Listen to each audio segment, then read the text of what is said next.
You said yes quickly, not recklessly, just quickly.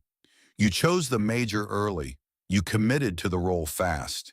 You defined yourself before testing alternatives. It didn't feel dramatic. It felt efficient. That's how it starts. You try something once. It works well enough. You repeat it. People respond positively. You get recognition. You internalize the pattern. And then something subtle shifts. The behavior becomes description.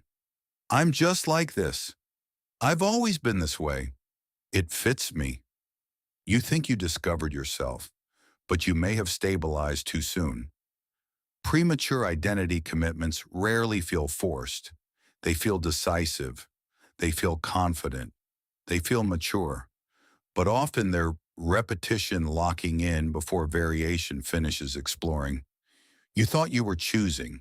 Partially you were, but reinforcement was choosing with you. And reinforcement prefers stability over possibility. That's its function. Reinforcement reduces friction, reduces uncertainty, reduces experimentation. It stabilizes behavior quickly, especially when the behavior works. Early success is powerful. It compresses exploration. If something gives results fast, you stop searching. You conclude. You label. You move forward.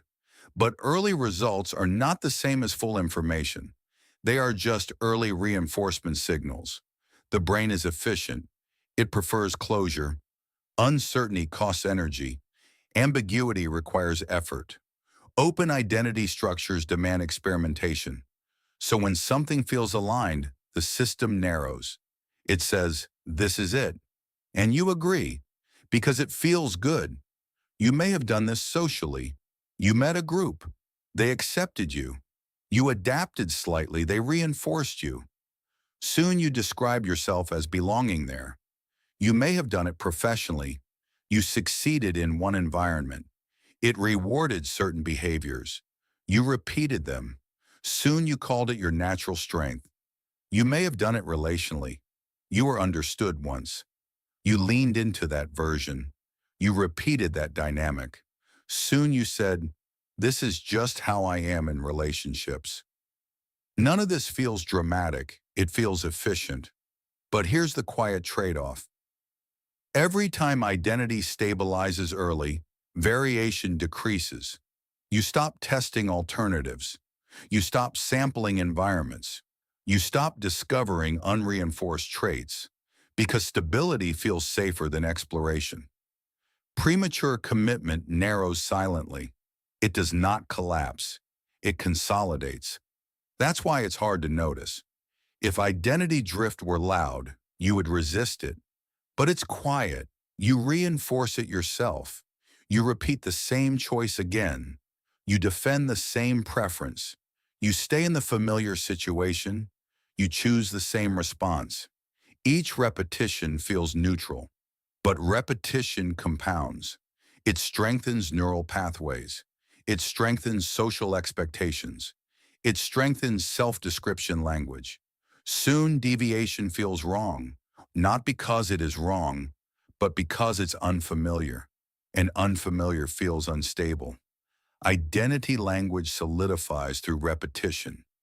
I'm not that type of person. I don't do that. That's not really me. Those phrases feel factual, but often they're just stabilized repetition. What you practiced becomes what you are.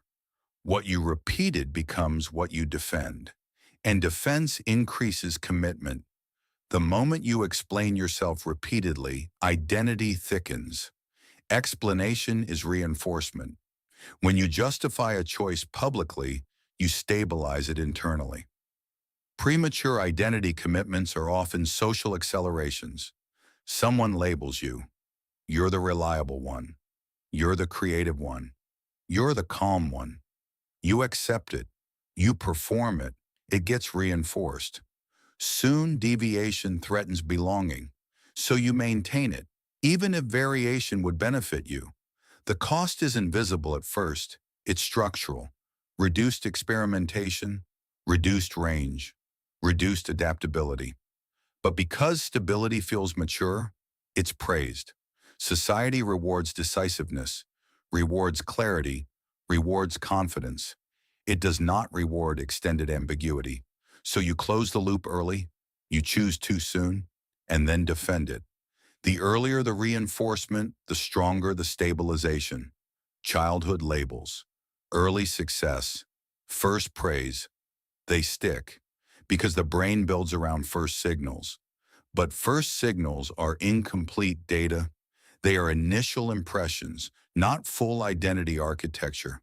Yet the system locks in fast because speed feels efficient and efficiency feels intelligent. But identity requires variation. Variation requires delay. Delay requires tolerance for uncertainty. Most people don't tolerate uncertainty long, so they decide. They say, "This is me." And that statement reduces cognitive load. Decision removes ambiguity. Ambiguity costs mental energy. So commitment becomes relief. Relief becomes reinforcement. Reinforcement becomes identity. It felt normal. That's why it worked. Premature commitment often masquerades as clarity. You think, I finally figured myself out. But sometimes you just stopped exploring. You confuse comfort with alignment. Comfort is repetition without friction. Alignment requires testing under different conditions. Most identities are under-tested. They were formed under limited context, limited environment, limited feedback loops. But once stabilized, they resist modification because modification threatens coherence. Humans prefer coherence over accuracy. A stable but incomplete identity feels safer than an evolving one. So you protect it, even if it narrows you, even if it reduces long-term optionality. Optionality declines quietly. You don't feel it immediately. But over time, range decreases. You stop considering alternatives. You stop entertaining contradictory traits. You stop exploring unfamiliar interests because they conflict with the stabilized version. And conflict creates friction. Friction feels inefficient, so you avoid it. This is behavioral inertia. The longer something is repeated, the harder it is to interrupt. Not because it's correct, but because it's stable. Stability has momentum. Momentum feels natural, but momentum is directionally biased. If you chose too soon, the direction locks early, and course correction becomes costly. The more you publicly identify with something, the harder it is to pivot. Public identity increases commitment pressure. Consistency bias reinforces it. You want to appear coherent, so you maintain alignment with past statements, even when new information emerges. Premature identity commitments create invisible contracts with yourself, with others, with your past decisions.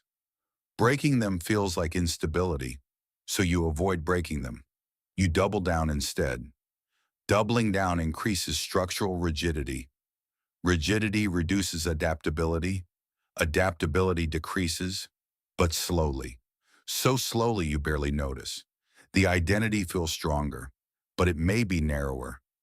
Narrow doesn't feel dangerous, it feels focused.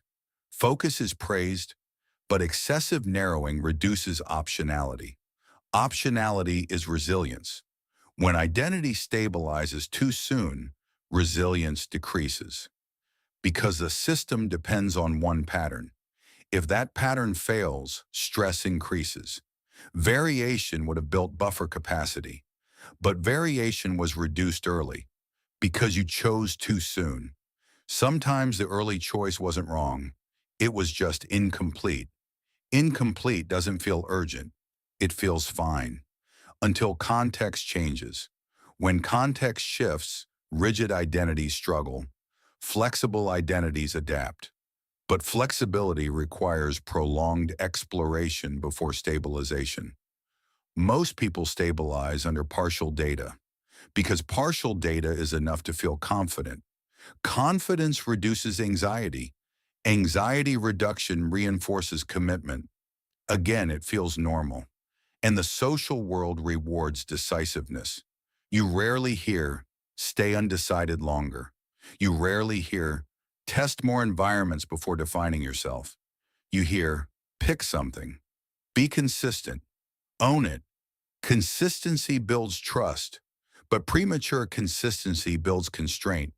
Constraint accumulates. It doesn't explode. It accumulates. You start filtering opportunities through identity. That's not me. I don't do that. It doesn't fit. The filtering feels efficient, but it might be protective narrowing. Identity drift works through language. The words you repeat about yourself matter. Each repetition strengthens neural alignment. Self-description becomes behavioral expectation. Expectation becomes performance. Performance becomes reinforcement. Loop complete. The loop stays because it functions. It reduces uncertainty. It creates predictability. Predictability feels safe. Safe feels right. Right feels true. But safety is not always completeness. Sometimes it's just reduced variability. Premature identity commitments are rarely dramatic mistakes. They're early consolidations. Early consolidation feels stable, but stability before exploration can become quiet limitation. You don't feel limited, you feel defined. Definition reduces ambiguity. Ambiguity is uncomfortable, so you avoid it. Over time, you forget you ever had alternatives. That's identity stabilization at scale. The brain edits memory to maintain coherence. You reinterpret your past to fit current identity. You emphasize confirming moments. You ignore contradictory ones. This is narrative reinforcement.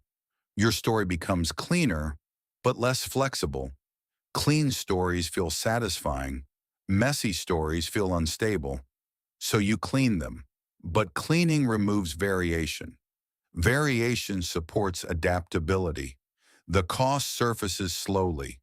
You might notice it when something no longer fits, when the environment shifts, when your interests change, when a new opportunity appears, and you hesitate, not because you can't do it, but because it conflicts with who you've said you are. That hesitation is structural. It's identity friction. It's reinforcement protecting stability. Protection feels responsible, but it might be narrowing, and narrowing feels intelligent. Until it restricts growth, premature identity commitments often show up as strong self-statements. I've always been this way. People like me don't do that. That's just not who I am. Sometimes those statements are accurate. Sometimes they're reinforced repetition. The difference is difficult to detect because reinforcement feels natural. It feels like authenticity. Authenticity is valued. But authenticity without exploration can become static. Static identities struggle in dynamic contexts. Dynamic contexts are constant now. Work shifts, culture shifts, technology shifts. If identity locked early, adaptation requires identity revision. Revision feels destabilizing, so resistance increases. You defend the earlier choice, even if the environment evolved. Premature identity commitment often feels like clarity, but clarity can be premature closure. Closure reduces cognitive load, but also reduces possibility. Possibility requires openness. Openness requires discomfort. Most people minimize discomfort, so they stabilize. And stabilization feels like maturity, but sometimes it's just reinforcement winning. The mind prefers efficient patterns. Efficiency isn't always optimal long-term. It's optimal short-term. Early commitment is short-term efficiency. Delayed commitment is long-term flexibility. Flexibility isn't glamorous. It doesn't look decisive. It doesn't look confident. It looks uncertain. Uncertainty is undervalued. So people choose early. They label early. They stabilize early. And over time, they forget the early moment. They only remember the identity.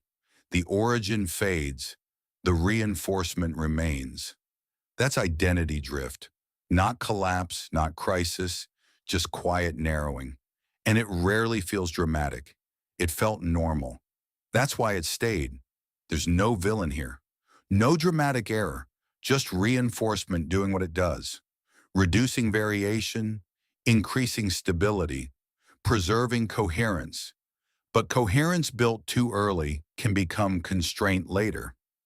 The question isn't whether your identity is wrong, it's whether it was fully explored before stabilization. That question rarely gets asked, because a stabilized version feels comfortable, and comfort is persuasive. You chose too soon, maybe, or maybe you chose under limited context. Either way, repetition did the rest, and repetition is patient. It continues, unless interrupted. But interruption requires awareness. Awareness requires friction. Friction feels inefficient, so most systems avoid it, and stability continues. It didn't feel dramatic, it felt normal. That's why it worked.